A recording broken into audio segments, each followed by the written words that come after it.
If you've been a Nintendo fan for almost 3 decades like I have, then you'll know that the majority of their releases are extremely safe games, especially in their main franchises, where the titles are generally made for everyone.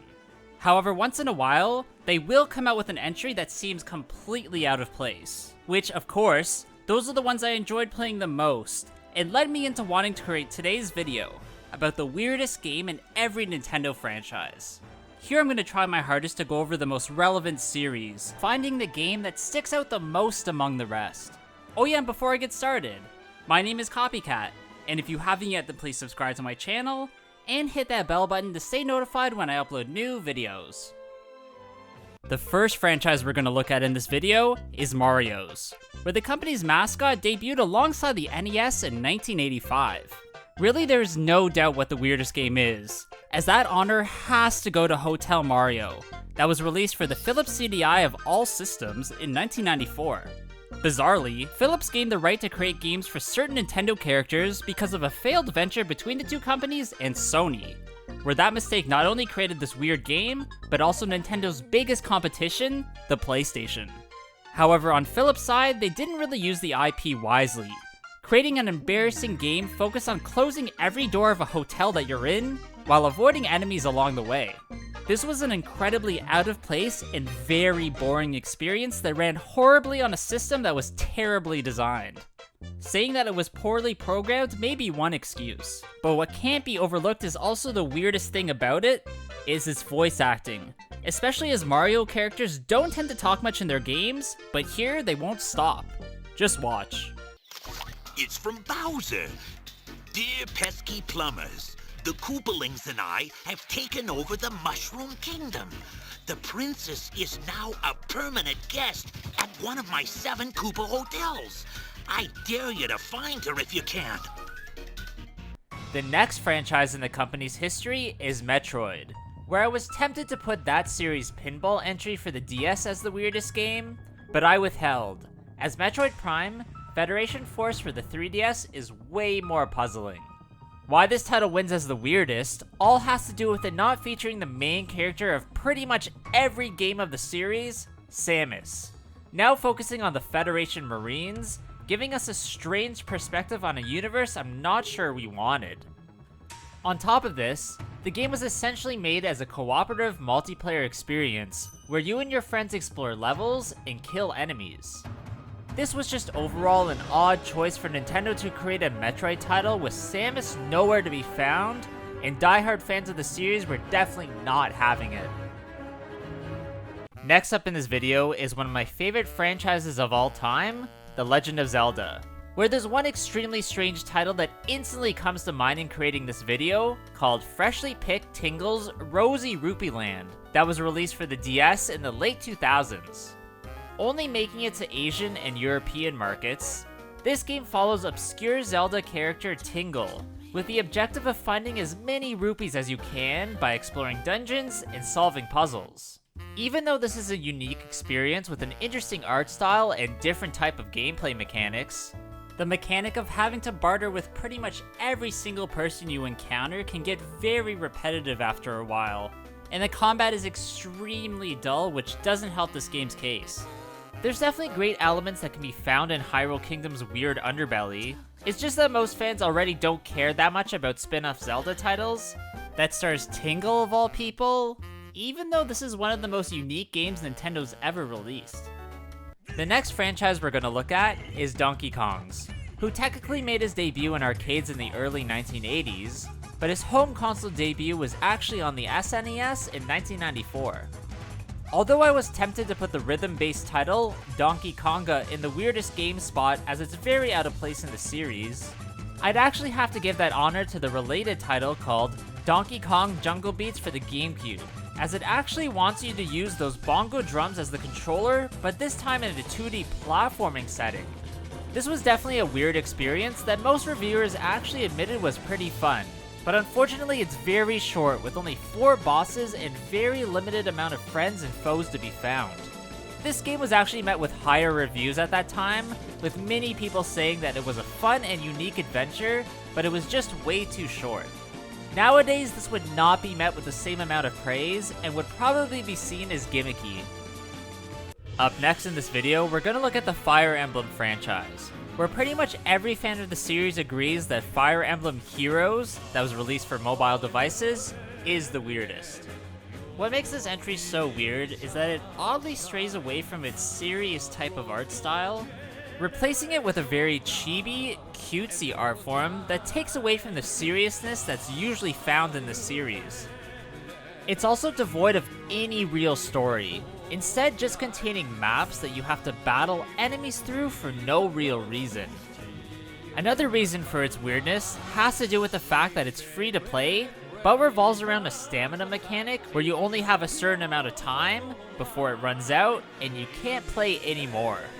Now this can be increased by completing in-game activities or by paying real money, which is definitely what Nintendo wants you to do. This was a main criticism of the game on its release day, and at least this was increased later on after Backlash, but it doesn't make this weird cash grab any better. One of the strangest franchises in terms of its weird variety of games is Kirby's, where there are many classic titles I could choose from, but in the end, I'd have to go with Kirby's Dream Course, that was released for the SNES in 1994. This spin-off entry is actually in the mini-golf genre, of course with its own unique twist of actually having to roll over enemies to gain certain abilities and power-ups that you have to use to help you. Each hole you play on is also very unique, throwing in Kirby elements here and there, while actually sporting pretty advanced graphics for the early 1990s. This is one of the first mini-golf games I remember ever playing, and at that time had no idea how revolutionary it actually was for future titles in the same genre. A franchise that actually beats Kirby's in terms of weird titles is Wario's, who started off in the 2D puzzle platforming genre, then transitioned into the fast-paced minigame genre that we're all used to today. I actually did have a lot of trouble deciding what I'd pick as the weirdest game, but in the end I went with the little-known Mario and Wario title that was released only in Japan, developed by Game Freak randomly, for the Super Famicom in 1993. Despite being a region-locked title, it was released entirely in English, which is strange as there is no real reason behind that decision, and I've never heard of another game receiving the same treatment.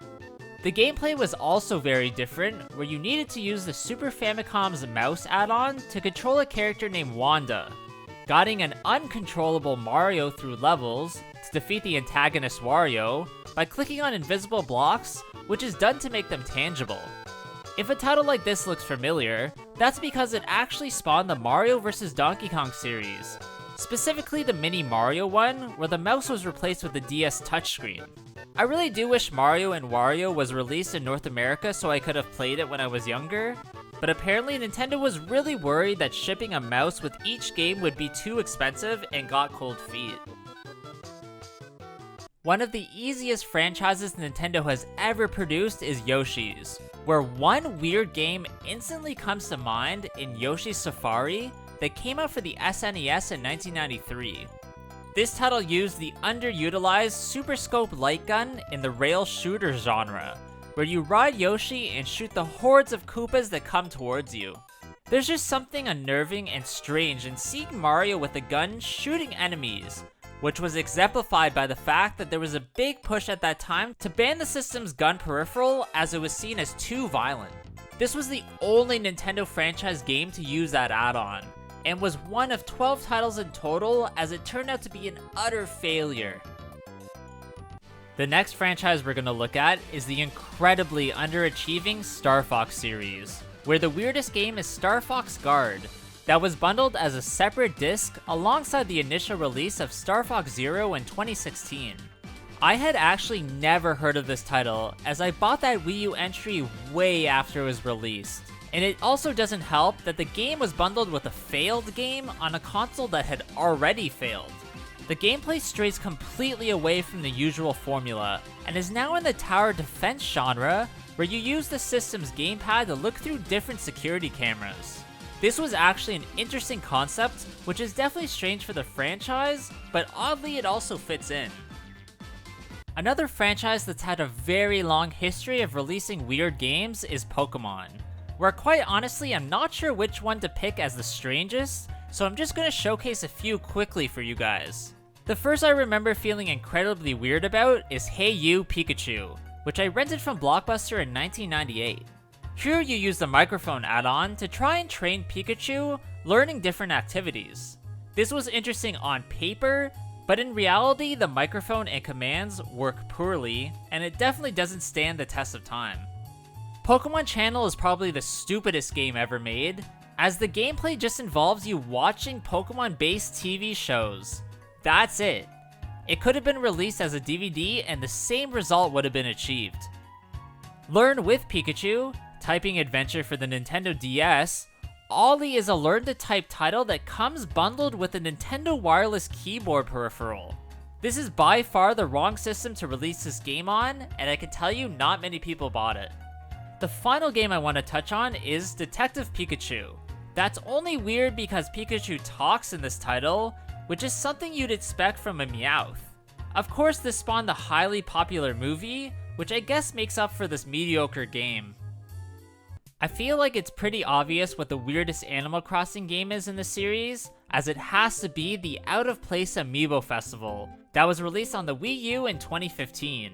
This game was essentially one giant money grab and promotion for the franchise's amiibos, needing to actually buy them to unlock certain characters and items. This board game style emulates Mario Party in every way but the most important, minigames, where this title instead has none to be found. To think that Nintendo wanted you to pay for the base game, then expect you to pay more just to unlock certain characters is literally strange, especially in the age of freemium titles. When you take a look at every game in the Pikmin series, then you'll see that there's an obvious outlier in Hey Pikmin that was released for the 3DS in 2017. What makes this entry weird is that it strays away from the usual 3D based adventures and is replaced by a 2D platforming game which takes a lot away in terms of the usual depth. Pikmin are no longer selected to be taken into each mission, now just finding them during the levels you play, calling them forward by shouting hey. Although this could have led to an interesting concept, and could have worked on some level, it unfortunately falls flat, as the experience is very boring, especially when you compare it to the original trilogy. The first Nintendo multiplayer franchise we're going to look at is Mario Kart, where the weirdest is definitely the incredibly cool Mario Kart Live that came out in 2020. The game actually uses a real-life RC car with a camera and sensors attached to it that all come through on the Switch's screen. This is a strange but interesting concept, as you can now create your own unique Mario Kart course in the comfort of your own home. I can't believe Nintendo would actually release a game this intricate, as lately they have really strayed away from adding extra peripherals that aren't made of cardboard. The next franchise I want to look at is Mario Party, that sticks pretty close to the same formula throughout every entry, but has two that actually stray away from the usual board game mechanic in Mario Party 9 and 10. That's because these two versions ditch the usual individual player movement, replacing it with a single card that every player moves in simultaneously. You do still go in turns and roll dice, but only between 1 and 6, and don't collect stars the regular way, instead only having to move past and collect the new mini stars. Many diehard fans despise this change, and thankfully things were reverted in later entries. The final franchise I'm going to talk about in this video is the Super Smash Bros. Series, where I guess I have to go with the 3DS and Wii U entries as the weirdest, only because they changed certain characters for the worse.